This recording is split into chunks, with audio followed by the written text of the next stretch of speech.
Ẹ káàbọ̀ sí ìkànnì Yorùbá Entertainment Gist, níbi tí a ti ń mú àwọn ìròyìn Yorùbá àti àwọn ìṣẹ̀lẹ̀ ní ilẹ̀ adúláwọ̀ wá sí etí ìgbọ̀yìn. Ẹ máa bá wa ká lọ. Sọ fún yín wípé ìwádìí ń lọ lọ́wọ́lọ́wọ́ nípa ibi tí ìyàwó Bàbá Olúwa wà. Àṣírí padà tú níbi tí ọmọbìnrin yẹn wà. Àṣírí padà tú níbi tí ìyàwó Bàbá Olúwa wà. Ẹ wo fídíò yìí. Mo ṣe ń bá yín sọ̀rọ̀ báyìí, mo ti ní àǹfààní àti bá ẹ̀gbọ́n Ìyábọ̀ Òbí kan sọ̀rọ̀ tí wọ́n jí ọkùnrin. Mo ti ní àǹfààní àti bá wọn sọ̀rọ̀, ṣùgbọ́n ọ̀rọ̀ sì ń bọ̀ ńbẹ̀, ọ̀rọ̀ ń bọ̀ ńbẹ̀ kì í ṣalẹ̀ yìí. Mo fẹ́ padà sórí àwọn ọ̀rọ̀ kan tá a ti gbọ́ lẹ́nu ìyá Yẹ́misí Òbí. Nínú interview kan tí mo ṣe fún wọn, àwọn èèyàn pè àkíyèsí mi sí. Wọ́n ní Mr. Wise, mo ní yes, máa wí ìránṣẹ́ ń gbọ́. Wọ́n sọ wípé ìgbà tí bàbá wòlíì Olúalọ́ tó lọ báyàwó ẹ̀ ní France, wọ́n ní wọ́n lọ bẹ̀ lẹ́ẹ̀mẹ́ta, wọn ò jẹ́ kí wọ́n wọlé. Kí ló ń tó ṣẹlẹ̀ tí ìyàwó Olúalọ́ ò ṣe gbà kí ìyàwó ẹ̀ kí ọkọ wọn wọlé nígbà tó lọ bá wọn? Mo rí ẹnìkan tó pè mí láti France, ó sọ wípé lóòótọ́ lọ̀rọ̀ yìí torí pé àwọn jọ ń gbé níbì kan náà ni. Ẹ̀ẹ̀mejì tí ẹ̀ẹ̀mẹ́ta ni bàbá wòlíì Olúalọ́ wá sí France, tó jẹ́ pé Ìyábọ̀ Yẹ́misí Òbí ò ṣílẹ̀kùn fún wọn láti jẹ́ ká wọlé. Kí ló ń tó ṣẹlẹ̀? Kí ló ń tí bàbá wòlíì Olúalọ́ ṣe fún ìyàwó wọn tó fi di pé ilé téèyàn fún wa rẹ̀ rà, ilé téèyàn fún wa rẹ̀ gbà àti téèyàn fún wa rẹ̀ kọ́, kí ìyàwó wa ní kéèyàn mọ̀ wọ̀bẹ̀ mọ́? Kí ló ń tó fà á? Ǹjẹ́ mọ̀ ẹ́ pé nǹkan tó fa ọ̀rọ̀ yìí tó bí statement tí bàbá wòlíì Olúalọ́ sọ, tí màmá Yẹ́misí Ìyábọ̀ Òbí sọ pé bàbá Olúalọ́ sọ wípé ẹ sọ fún Yẹ́misí ọmọ yín pé àwọn fún ní ọjọ́ mẹ́ta kó kó ọmọ wá bá wọn,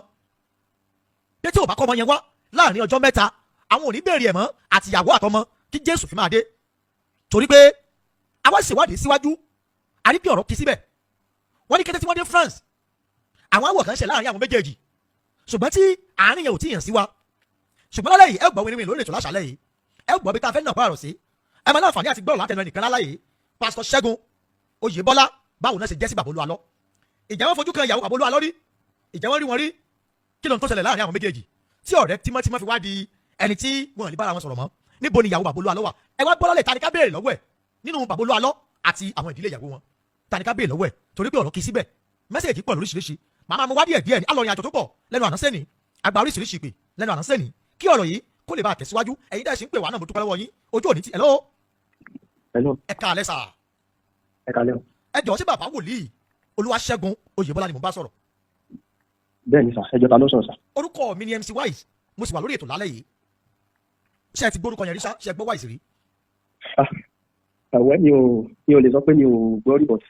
ó strange bẹ́ẹ̀ ṣe ń pè ní báyìí. Ẹ gbọ́ orí ṣùgbọ́n ẹ̀rẹ́ ni ẹ gẹ́gẹ́ rí, ṣùgbọ́n ẹ ti ń gbọ́ nǹkan kan pa arákùnrin tá à ń sọ tó ń jẹ́ Wise rí dáadáa. Ẹ wá ló strange tí mo ṣe ń pè yín, ojú òní tì. Mi ò yí tí mo gbà tó mi ò lè sọ pé mi ò ṣalábàpàdé àwọn prógámù kankan tí mò ń tí ṣe. ẹ̀ ń ṣe ìyẹn mo fi lè sọ pé bóyá mo gbórúkọ yẹn rí. Ojú òní tì yín lágbára lọ́wọ́ Ọlọ́run. Àmín. Ọkàn yín á sì balẹ̀ lágbára lọ́wọ́ Ọlọ́run.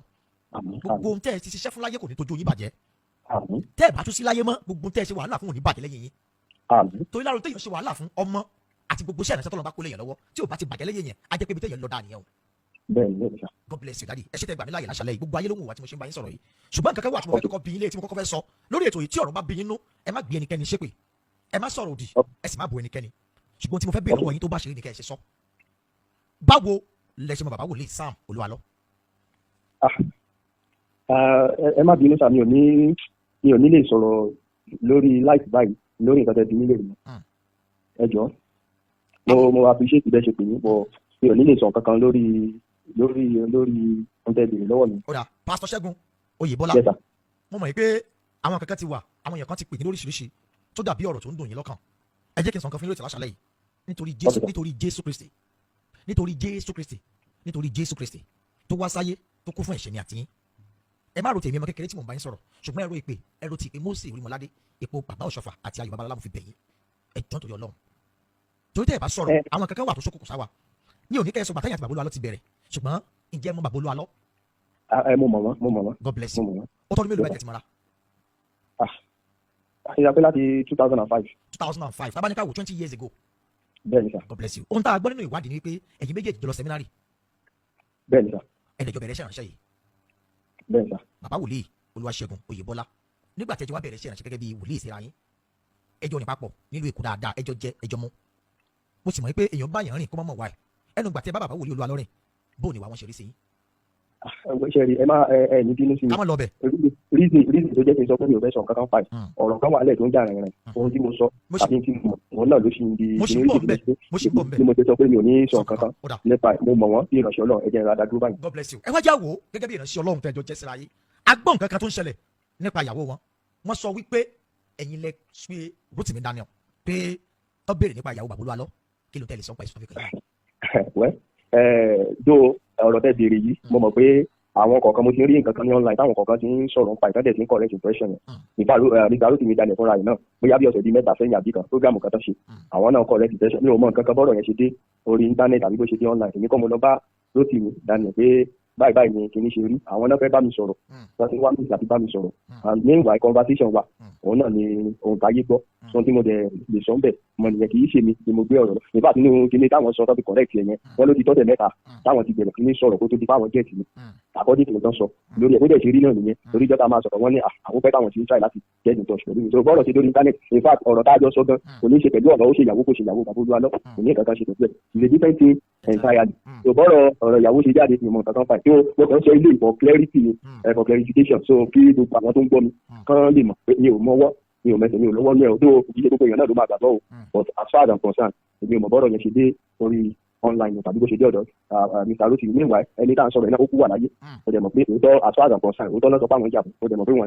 wọn lè fi máa sọ fọ́n tó ti máa gbé ìtọ́ lẹ́yìn so anybody lè gbé lọ́wọ́ wọn kì í ṣe ni mo gbé lọ sí ọ̀dọ̀ wọn. iṣẹ́ ìgbẹ́ gbé lọ God bless you. now inú mi dùn tẹ́ ṣe dáhùn ìbéèrè tí mo bí lọ́wọ́ láṣálẹ́ yìí ẹ wá jẹ́ kí n béèrè báyìí ẹ já gbàgbé pé kò sí nǹkan tó kàn yín nípa pé ìyá bàbá ìyàwó Olúwalọ dà o nǹkan kan ìbéèrè wa kò sí nǹkan tó kàn yín ká gbà pé bẹ́ẹ̀ ló ṣe rí torí pé nǹkan tẹ́ ẹ sọ ká gbà yín mọ́ bẹ́ẹ̀ pé bẹ́ẹ̀ ló ṣe rí ẹ wá jẹ́ kí wá wò báyìí nǹkan tó wá ń jà lẹ́ẹ̀lẹ́ báyìí nípa pé kí bàbá Olúwalọ wáyàwó wọn jáde àfẹ́mọ̀ tí ìyàwó wa ẹ̀yin gẹ́gẹ́ bí ìránṣẹ́ Ọlọ́run tẹ́ ẹ sì bá wọn rìn ẹnu gbà tẹ́ bá bàbá yẹn rìn ǹjẹ́ kan tí ẹ fi ọjọ́ kan nínú ọdún tẹ́ fi jọ rìn fojú kan ìyàwó bàbá Olúwalọ. ṣe rí ẹ má bínú sà ṣe rí ọ̀rọ̀ tó bá ti jẹ́ private life mi ò lè fi bẹ́ẹ̀ sọ sí ṣe understand kì í ṣe pé bóyá mo mọ̀ wọ́n dáadáa àdèmọ́ra so gbogbo tẹ́ ń béèrè yẹn náà ló ní bó ṣe rí so but private life mi ẹ má jẹ́ kí n fẹnu sórí ẹ̀ torí nǹkan tó wà nílẹ̀ so ìjọ sà ẹ má bínú sà. inú mi dùn tẹ̀sí ń dá mi lóyún yẹn ọkàn mi sì balẹ̀ inú mi sì mú pẹ́ but nǹkan tí ìgbólóhùn kan péré tí mo fẹ́ béèrè lélẹ́yìí at least tabanika wo 16 years ago la gbọ́ pé bàbá Olúwalọ ṣègbéyàwó pẹ̀lú Ìyábọ̀ Òbé ẹ̀yin dẹ̀ ti jọ wà láti 20 years ago in tó túmọ̀ sí pé lẹ́yìn ọdún kẹrin tẹ́ ẹ mọ́ra ó ní bàbá wòlíì Olúwalọ ṣègbéyàwó gẹ́gẹ́ bí pé ìfẹ́ tó sì wà láàrin yín àti ọ̀rẹ́ tó túmọ̀ sí pé ọjọ́ ìgbéyàwó yẹn gan ó ṣe ṣe kẹ́yìn gan wà ń bẹ̀. ẹ̀yin ò sí ń bẹ̀ lọ́jọ́ yẹn. ẹ̀yin ò sí ń bẹ̀ lọ́jọ́ yẹn ṣùgbọ́n ẹ mọ̀ pé bàbá Olúwalọ ṣègbéyàwó. ṣùgbọ́n ẹ mọ̀ pé bàbá Olúwalọ ṣègbéyàwó nígbà tá à ń sọ yìí. bẹ́ẹ̀ ni mo mọ̀ later lẹ́yìn after ìgbéyàwó mi mọ̀. lẹ́tọ́ mọ̀ pé wọ́n ṣègbéyàwó bí aṣẹ́ ìrànṣẹ́ jẹ́ káyọ̀ méjì distance ara yín lásìkò yẹn God bless you. now ẹ tó ṣẹlẹ̀ ní ok mo ń gbọ́ yẹn máa. tó ṣẹlẹ̀ ní ìgbàdá àtàrí tẹ̀lé. ok ojú òpó yẹn ń ṣe bákan hello. so bí ọdún tẹ́lẹ̀ dé sí tó yàgbà yẹn náà tó ń plan. ok ìgbà tẹ parí sẹ́mínárì òun kálukú kọ́kọ́ bá ṣe ìrànṣẹ́ lọ́tọ̀ọ̀tọ̀ hello ojú òpó yìí lálẹ́ yìí ẹ̀jẹ̀ àtúnṣe wọn kà tuntun wọn pé ẹ má gbàgbé pé tòyìn tẹ̀síwájú ohun pásítọ̀ Olúwaṣẹ́gun Oyèbọ́lá lẹ̀ ń gbọ́ yìí ẹ̀ tí ì gbọ́n kankan o mo máa pè wọ́n torí pé mi àti wọn ò tí ì sọ̀rọ̀ àti ìsọ̀rọ̀ rárá tó ṣe tí mo ṣe gẹ́ẹ̀tì nọ́mbà wọn lẹ́nìí ni mo ṣe ń pè wọ́n lórí ètò yìí mi ìfẹ́ kó jọ́rọ̀ àbí aṣọ torí pé ọ̀pọ̀lọpọ̀ tá à ń pè lábí aṣọ ọ̀tọ̀ nìkan tá à ń gbọ́ lọ́tún lọ́sẹ̀ a máa tún wọn pè kó lè bá ẹ bá mi share program yìí dáadáa bá mi share ẹ share program yìí ẹ share lọ́tún ẹ share lọ́sì kó lè bá gbó fara dáadáa níbo ni ìyàwó bàbá Olúwalọ wà ẹ̀yin tẹ́ jẹ́ family Ìyábọ̀ Olúwalọ mo ti béèrè lọ́wọ́ yín kíkẹ́ gbé ìgbésẹ̀ láti lọ police station kíkẹ́ lọ report ìjà mi àfẹ́tẹ́ bá report ojú ayé á lè rí bẹ́ẹ̀ ẹ jẹ́ kí n tún wá sọ báyìí tí ò bá tún wá rí bẹ́ẹ̀ gan lápá àbí kan ọmọ yín ló sọnù ara ọmọ gbọ́dọ̀ ta yín tẹ́ jẹ́ ìdílé Ìyábọ̀ tẹ́ ń wọ́ mọ́ ẹ jẹ́ àgbẹ̀ pé blogger kan ẹ jẹ́ àgbẹ̀ pé Rotimi Daniel ló gbọ́ lẹ sọ̀rọ̀ yìí fún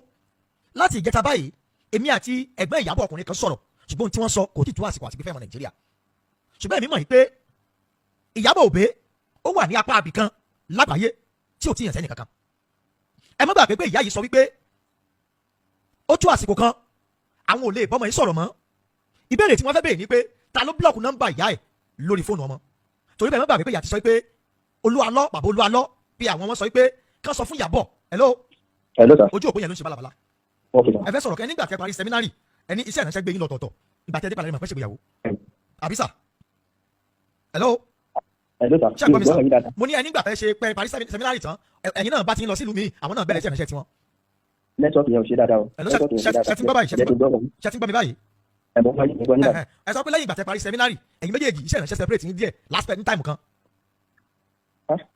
mi ò gbọ́ question yẹn gíní yẹn break. hello ṣe gbórúkọ mi MC Wise ṣe gbọ́ clearly. hello sir mo ní mi ò gbọ́ ìbéèrè yẹn dáadáa kí ni yẹn ráhùn. ìbéèrè tí mo béèrè ni wípé nígbà tẹ́ parí sẹ́mínárì ẹ̀yin méjèèjì iṣẹ́ ìránṣẹ́ separate fún gbàkan díẹ̀. ẹ sà bóyá ká kọ́ọ̀tì ká padà connect tó ń ráhùn. ẹ̀jẹ̀ tún yín pé ẹ̀yin ìyàwó yín ìdílé bàbá ìyàwó ló alọ́ tẹ́ ẹ bá fẹ́ kí ọ̀rọ̀ yín yanjú ẹ fún àwa tá à ń sọ̀rọ̀ láàyè láti ṣe investigation lórí ọ̀rọ̀ yìí ẹ sì má sọ pé ẹ fẹ́ fún ẹnikẹ́ni láàyè fún interview èmi ò lówó tí màá fún yàn bẹ́ẹ̀ ni mi ò ní owó tí màá gbà lọ́wọ́ ẹnikẹ́ni ṣùgbọ́n torí pé kọ́rọ̀ yìí lè yanjú ni o tọ́rọ̀ yìí bá sì máa yanjú ẹ̀yin tẹ́ ẹ jẹ́ family lára àwọn nǹkan tá a gbọ́ ni wípé Major Obey tó jẹ́ àbúrò bàbá Ìyábọ̀ ìgbà tí wọ́n mú ìwé kan lọ́dọ̀ wọn tí wọ́n ní ká sign kí ni díẹ̀ tí bàbá ẹ̀ fi reject ìwé yẹn tó láwọn ò lè sign yẹn ẹ tí wọ́n wò béèrè yẹn o bí tá a ṣèwádìí nìyẹn o bàbá yẹn láwọn ò gba ìwé àwọn ò sì gba owó ta ló kówó fún bàbá yẹn lówó ta ló ní ká lọ fún bàbá yìí lówó láti sign kí ni díẹ̀ tí wọ́n sì sign àwọn ọkùnrin tó jẹ́ ọkùnrin ẹ má gbàgbé pé ọmọ mẹ́jọ nìyá yìí bí tí Ìyábọ̀ Obey tá a sì wá ìdí àbí gbẹ̀yìn ta wá ní kábílẹ̀rẹ̀ níbo lọmọ wà kí ló ṣe láàrin ìyá yẹn girama àti ọmọ wọn tó fi di pé ọmọ wọn ò gbé kọ́ọ̀lù wọn mọ́ kí ló ṣe láàrin Ìyábọ̀ àti Fúnkẹ́ tó jí àkọ́bí tí ò fi gbé kọ́ọ̀lù wọn mọ́ ṣùgbọ́n tó ń gbé kọ́ọ̀lù àwọn yòókù ẹjá ló fojú bẹ̀yẹ̀ wò ìwádìí ńlọ lọ́wọ́ báyìí lórí ọ̀rọ̀ yìí èmi àti ẹ̀gbọ́n lára àwọn ẹ̀gbọ́n Ìyábọ̀ kan sọ̀rọ̀ wọ́n sọ wípé Ìyábọ̀ sì ń bá wọn sọ̀rọ̀ di àwọn sì ń sọ̀rọ̀ ṣùgbọ́n àwọn ò ní sọ̀rọ̀ táwọn ò sọ̀rọ̀ mọ́ wọ́n ní nǹkan táwọn mọ̀ ní pé Ìyábọ̀ ò sí ní France mọ́ mo wá níbo ló wà wọn tí ì sọ fún wa ṣùgbọ́n inú mi á dùn tí ẹ̀yin tẹ́ ẹ jẹ́ ìdílé Ìyábọ̀ yìí tẹ́ ẹ bá lè sọ òtítọ́ fáwa lórí ọ̀rọ̀ yìí láàfin mọ́bi tá a nà pa ọ̀rọ̀ sí bẹ́ẹ̀ bá sì mọ̀ ẹgbẹ́ ẹ̀ lè sòótọ́ fáwa táwọn abá yín ẹ jẹ́ ká lọ sí police station èmi ti rí àwọn sáà àwọn barista tí wọ́n rẹ́rìn láti support ìdílé yín tó bá yẹ pé ẹ̀ ń wá Ìyábọ̀ Obey yẹn Yẹ́misí Obey lóòótọ́ ẹ má sì mí gbọ́ o mi ò sọ pé mo wá o ìyá ló sọ pé wọn ò gbóhùn ẹ̀ mọ́ àwọn ẹ̀gbẹ́ kan láwọn ò gbọ́ mọ́ ìyá àwọn ẹ̀gbọ́n méjì tá a ti bá sọ̀rọ̀ ṣùgbọ́n àwọn ẹ̀gbẹ́ kan láwọn sì gbóhùn ẹ̀ bó wá ní Ìyábọ̀ wa bàbá wòlíì Olúwa lọ màá wá bẹ̀yìn lórí ètò láṣálẹ̀ yìí torí Jésù torí ìpètè ẹgbẹ́ lọ́wọ́ mo mọ̀ pé pẹ̀lẹ́ ó nàkọ́ ó nàbo ó ní bẹ́yàn ṣe ń bá àgbàlagbà sọ̀rọ̀ ó dẹ̀ ní bẹ́yàn ṣe ń bá wòlíì sọ̀rọ̀ ó ní bẹ́yàn ṣe ń bá wòlíì sọ̀rọ̀ ó tó bá wà ní ọ̀rọ̀ yìí bàbá ẹ bá wa tàn mọ́lẹ̀ sí kí ló tí Ìyábọ̀ ṣe fún yín tẹ́ fi sọ gbólóhùn pé tí ò bá ti kọ́ ọmọ yín wá láàrin ọjọ́ méjì mẹ́ta ẹ ní gbà mọ́ tí Jésù àfi dé bàbá mi wá fi Jésù yẹn bẹ̀yìn láṣálẹ̀ yìí à ń ṣe Jésù bá ṣe Jésù tó yẹ kó fi gbogbo ẹ̀ láyé lórí igi àgbélébùú síbẹ̀síbẹ̀ náà ó sọ wípé bàbá dáríjì wọn ni ó ní kí bàbá dáríjì wọn torí pé Jésù tó kú fún wa ẹjẹ́ àgbà mi ń pa àkẹ́ tí ló ti mi lára ẹ̀ sọ tí ló ti mi lára ẹ̀ bá yóò sí Jésù á jẹ́ pé Jésù lé tí wọ́n ní ò sí ṣùgbọ́n èmi gbàgbọ́ pé Jésù Kristi wà mo nígbàgbọ́ pé ìgbàlá wà mo sì nígbàgbọ́ pé ọ̀run wà ṣùgbọ́n kọ́rọ̀ ẹ bá lè níyanjú ní ohun tá a fẹ́ bàbá wòlíì Olúwa lọ ẹ má ro àwọn ọ̀rọ̀ tó ti sọ sí yín hello sir. ṣe gbọ́ mi clearly báyìí. mo ń gbọ́ yín sà. ìbéèrè tí mo béèrè lẹ́ẹ̀kan ni wípé ìgbà tí iṣẹ́ ìránṣẹ́ tẹ́ parí sẹ́mínárì iṣẹ́ ìránṣẹ́ gbé yín lọ bòmí bàbá Olúwa lọ́nà bẹ̀rẹ̀ tí wọ́n lápá ibì kan ìgbà tẹ́ máa padà lẹ́gbọ́n ti ṣègbéyàwó. ìgbà tí mo padà bẹ́ẹ̀ ni. lẹ́gbọ́n ṣe wedding now bẹ́ẹ̀ ìgbà tẹ́ wá padà dé yẹn tẹ́ ṣègbéyàwó yẹn mo fọlọ́ bẹ̀ yín ṣe àrọ́rọ̀ tí mo fẹ́ béèrè yìí ọ̀rọ̀ kan lẹ́fì dá mi lóhùn ìjẹ́ náà àǹfààní àti rí Ìyábọ̀ ìyẹn ìyàwó Olúwa lójúkorojú báyìí rí. bẹ́ẹ̀ ni. God bless you ojú òní tì yín ọkàn yín á sì balẹ̀ gbogbo táyì náà kójọ sọ́lẹ̀ kan kò ní bàjẹ́ lójú yín àtìlẹ́yìn yín. now ìgbà tẹ́ wá rí wọn yẹn tẹ́ padà rí wọn yẹn ìkankan wá jáde lórí social media yìí tẹ́ súnmọ́ wọn máa mọ̀ dá ọ̀rọ̀ tí mò ń sọ yìí wọ́n sọ wípé nígbà kan lọ́dún kan sẹ́yìn wọ́n ní arábìnrin kan jáde ní Prayer City ìyẹn ní Èkó wọ́n lọ ṣe gángan àwọn kan sọ pé ìyàwó Olúwa lọ ni mo wá sọ pé ẹ tó súnmọ́ yẹn ó yẹ kó lè mọ̀ náà. ok kí lẹ lè sọ sáà yẹn. ìgbà tó ń sọ yìí èmi ò sí ń bẹ̀ mi ò sí ní Jesus City mọ́ ń gbà yẹn so mi ò lè sọ bọ́ mi ò rò pé ìyàwó wọn ni èmi ò rò pé. kí ló dé sọ pé ẹ̀rọ bẹ́ẹ̀. torí mo ọmọ ìkan lára àwọn tó ń jẹ́ ó ti sọ pé bóyá wọ́kà níbẹ̀ yẹn tó ń tajà so àbúrò ẹ̀ kan wá bá tajà ní píríọ̀dù tó ń sọ yẹn so àbúrò ẹ̀ yẹn ni òun ló pè mí ló sọ mi pé àbúrò ẹ̀ yẹn ó ní mental disorder something like that pé wọ́n dẹ̀ ń try láti gbàdúrà fún so ìyẹn lèmi ń wò pé bóyá ó máa jẹ́. now àbúrò ẹ̀ tó ní mental disorder yẹn church ló náà wà ní Prayer City. òun náà sọ Jesus City ló wà kí kìíní ẹ̀kú tó ṣẹlẹ̀ sí yẹn tó ṣe. bẹ́ẹ̀ ni ìyẹn ni pé lédè kan báyìí ó ṣeé ṣe kó jẹ́ pé òun làwọn èèyàn rí. ó ṣeé ṣe iná rí bẹ́ẹ̀ ni. tọ́wọ́ rò pé ìyàwó Olúwa lọ ni. gbogbo táwọn tẹ̀ ń sọ yìí gan tẹ̀ sọ pé àbúrò ara kan nínú àwọn workers yẹn tó ṣe bẹ́ẹ̀ sí ìyàwó Olúwa lọ́gán sì wà Nàìjíríà báyẹn. rárá o ọ̀rọ̀ láti ẹ̀ ni ọ̀rọ̀ láti ẹ̀ ni. ọ̀rọ̀ láti ẹ̀ August ni ilé ìtẹ̀mí sọ ìwà mọ̀ bóyá ó ní mi o ẹ̀mi wà mọ̀ bóyá ó ní mi. ìtẹ̀yìn mọ̀ ọ̀rọ̀ láti ẹ̀ bàbá Olúwa lọ. tẹ́ni yẹn sọ fún mi fúnra rẹ̀ ìyàwó bàbá Olúwa lọ sí Nàìjíríà mọ́ ìyàwó rẹ̀ sí Nàìjíríà mọ́. to the best of my knowledge tí mo mọ̀. màmá ò sí nílé mọ́ àbí God bless you God bless you. now mo wá fẹ́ jẹ́ ká jáde fojú kù báyìí ẹ̀yin gẹ́gẹ́ bí ìránṣẹ́ Ọlọ́run pẹ̀lú tó ń ṣẹlẹ̀ yìí kágbà pé ẹ̀yin gẹ́gẹ́ bí wòlíì Ọlọ́run ni wọ́n sọ̀rọ̀ ẹ jọ̀ọ́ ọ̀rọ̀ dẹ̀ ti ń lọ fà ó ti ń tàbùkù sí Jésù Kristi àgbé lọ́wọ́ kí lẹ rò pé yẹ ká ṣe lórí ẹ̀. èmi ò gẹ́gẹ́ bí mo ṣe sọ fún yín ẹ mọ̀ pé gbogbo tó ń ṣẹlẹ̀ yìí orúkọ mi náà wà níbẹ̀ mi ń try láti clear orúkọ mi ní so kò lè jẹ́ kí n lẹ́nu ọ̀rọ̀ àbí sọ nǹkan kan so ẹ mọ̀ pé mo ti ń sọ fún yín náà láti ẹ̀mí ò tiẹ̀ mọ̀ pé bóyá orí life lẹ́ máa ti bóyá orí life lẹ́ wà tẹ́ ti ń pè mí bóyá àbájẹ́ má dáhùn rárá so mi ò ní lè sọ nǹkan kan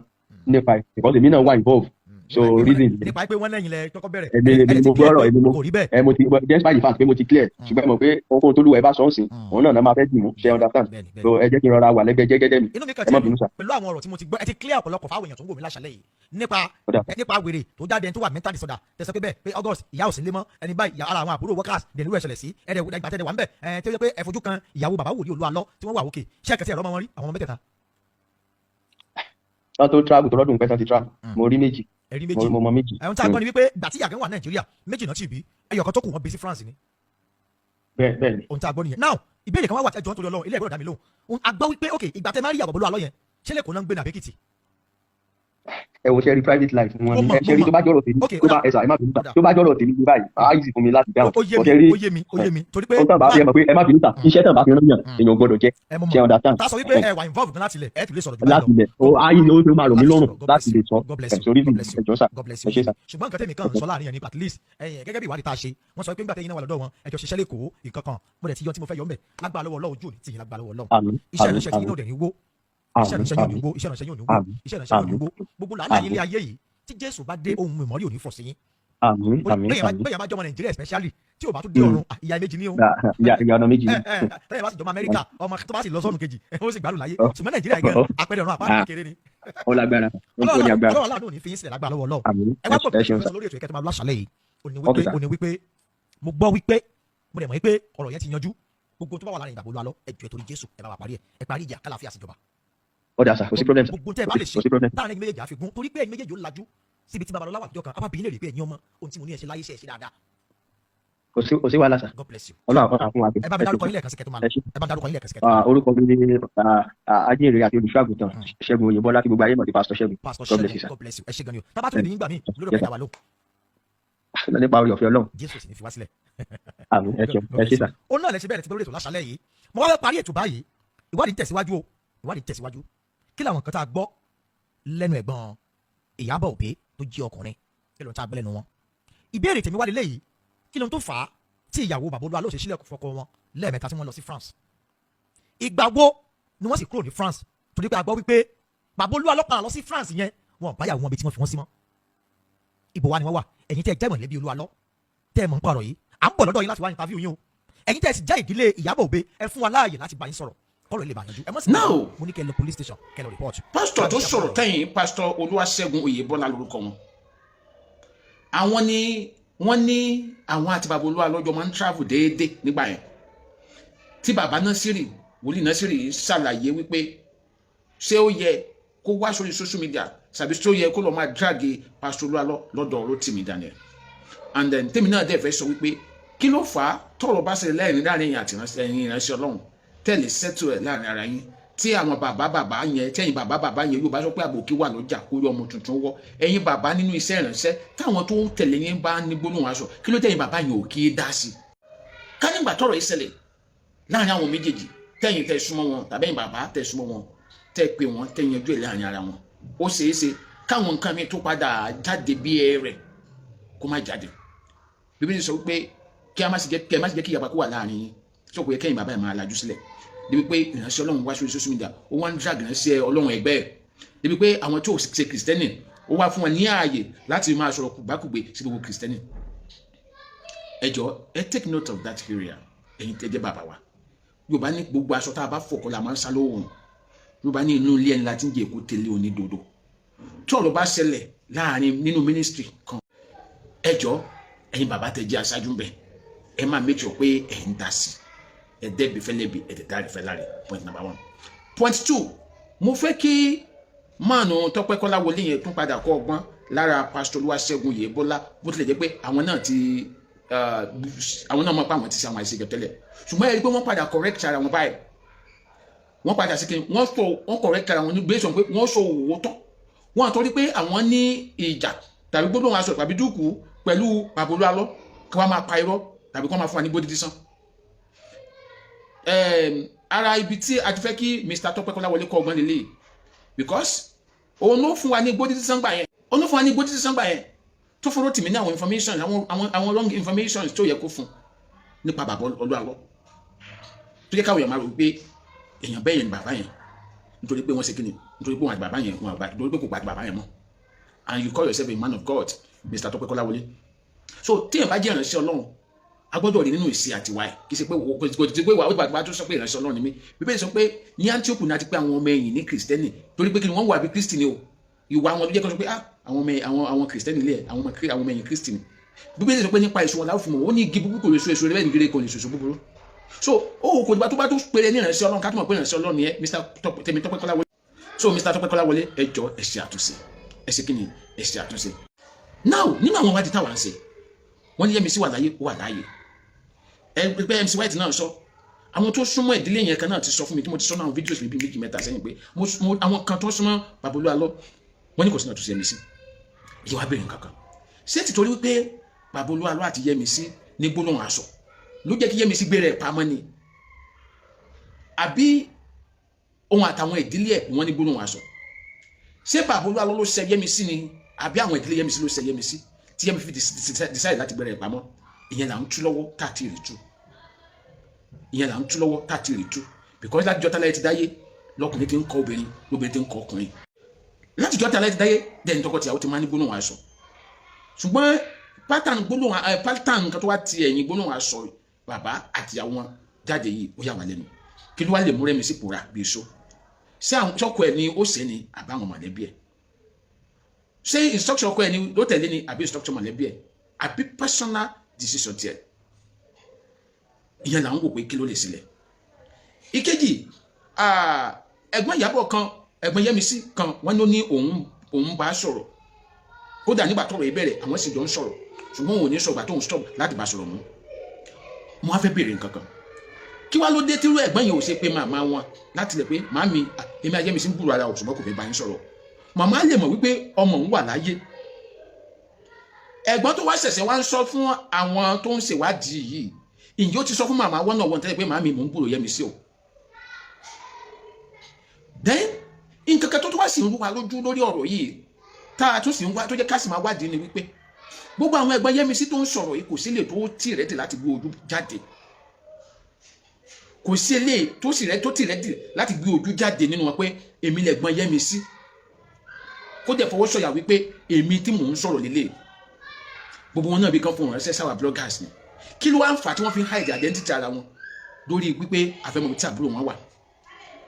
àbí ká fúnra sí wọn ni wípé wrong information wọ́n sì ń fún wa because wáyé pé lóòótọ́ làbúrò wọn wà láàyè tí wọ́n dẹ̀ mọ̀ sí wọn ní láti máa hide identity ara wọn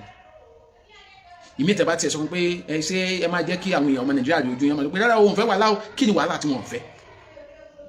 ẹ dẹ̀ ní ẹ̀ ń búrò ẹ̀ kí ni wàhálà tí wọn ò fẹ́ ọmọ ìyá yín ọmọ bàbá yín so ibi tí ọ̀rọ̀ yẹn ti ń padà wá lójú nìyẹn wípé àwọn ẹ̀gbọ́n ẹ̀ tí wọ́n náà wọ́n ń búrò ẹ̀ tá à ń béèrè wípé ń bo ló wà yìí ẹ̀gbọ́n yẹn jẹ́ kó yé wa nínú ìwádìí tí MC White ṣe wípé Yẹ́misí ò sí ní France mọ́ kí wá ló gbé Yẹ́misí kúrò ní France ta ló sọ̀nà bó ṣe kúrò ní France níbo ni Yẹ́misí wà kí wá ló dé tí ẹ̀gbọ́n yẹn ò sí wá fẹ́ sọ fún màmá wọn ọ̀rọ̀ tó bá ti wá jẹ́ wípé màmá ò fẹ́ kí màmá mọ̀ kí màmá má bàa sọ síta kí ló dé tí first born ò gbọ́ up to this moment first born náà tẹ́ bá ó ń sọ pé òun mọ̀ tí Yẹ́misí wà àwọn kan ní àwọn wúlò àwọn tó tẹ̀lé àwọn rí ẹ wọn ò fẹ́ jẹ́ kí àwọn ọmọ Nàìjíríà rí àwọn pé lágbájá ló sọ àfi voice wọn là ń gbọ́ kí ló dé tí wọ́n fi hide identity wọn ìyẹn jẹ́ nǹkan tó rú wa lójú sẹ́ni pé ọ̀rọ̀ tí ń kúrò ní orí bàbá Olúalọ́ báyìí ọ̀rọ̀ tí ń wá sórí àwọn ìdílé Yẹ́misí wọ́n ti ń dẹni tí ó yẹ ká fúnra sí especially àwọn ẹgbẹ́ tó náà wọ́n ń rẹ̀ because táwọn kan bá jẹ́ èèyàn gidi tí wọ́n ro orúkọ tí bàbá Olúalọ́ ti ń bí òdìbọ̀ kọ́rọ̀ ẹ̀ tó lè dé level inú láti pé ìyá wọn pípé màmá kò sínú tó ṣe Yẹ́misí o kò fẹ́ bá yín sọ̀rọ̀ ni o ṣùgbọ́n ẹ dákẹ́ bí olúdù láti jọ kódà gan lórí rí tẹ́sí pé ẹ̀ ń rí ẹ̀ ń bá sọ̀rọ̀ yìí gan àti ìgbàgbọ́ 50-50 ni because kí ló lè máa mú àwọn ẹ̀gbọ́n kan sọ pé àwọn ẹ̀rí tí wọ́n dẹ̀ yẹ káwọn ẹ̀gbọ́n tó kù mọ ibi tó wà ìyá ní ọmọ mẹ́jọ bí abí mẹ́rin ọ mẹ́ta ló ní àwọn dúdú Yẹ́misí àwọn pé àwọn bá Yẹ́misí sọ̀rọ̀ kí ló wá fà tí wọ́n tí wọ́n fi lè sọ ibi tó wà tí wọ́n tẹ̀lé pé àwọn èèyàn ò ní wà lọ àwọn èèyàn kì í wọ́n fẹ́ lọ kí tí wọ́n tẹ̀lé pé àwọn èèyàn ò ní máa pè déédéé tí wọ́n kí sáà mọ̀ pé ó wà láyé kí ló dé táwọn ẹ̀gbọ́n yẹn fi ń hide nǹkan yẹn tó wá jẹ́ tó tẹ́ ẹ̀ bá fẹ́ ká fúnra sí àwọn ẹ̀gbọ́n yẹn kí ló lè tí wọ́n tẹ̀lé pé ó ní nǹkan tó wà láàrin wọn nínú ìdílé yẹn kí ló fà ìyẹn náà a sì ń tu nínú adé fún wa. then mo wá tún fẹ́ kí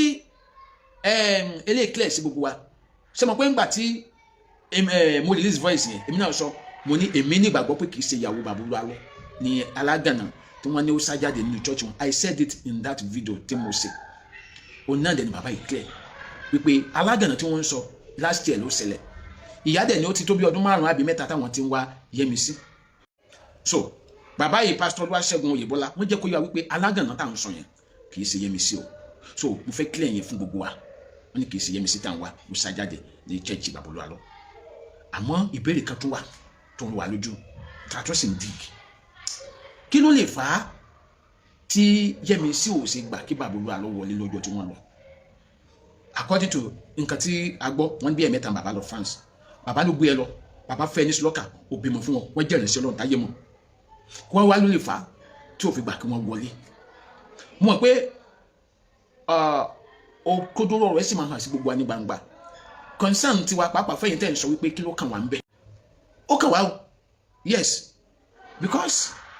èmi ò kìí ṣe oníṣẹ̀ṣe mi kìí ṣe ẹlẹ́sìn ìbílẹ̀ Kristẹni ni mi nígbà tọ́rọ̀ yìí ṣẹlẹ̀ àwọn tó ń sọ̀rọ̀ kùgbákùgbé wọn sọ sí ìjọ CAC nìkan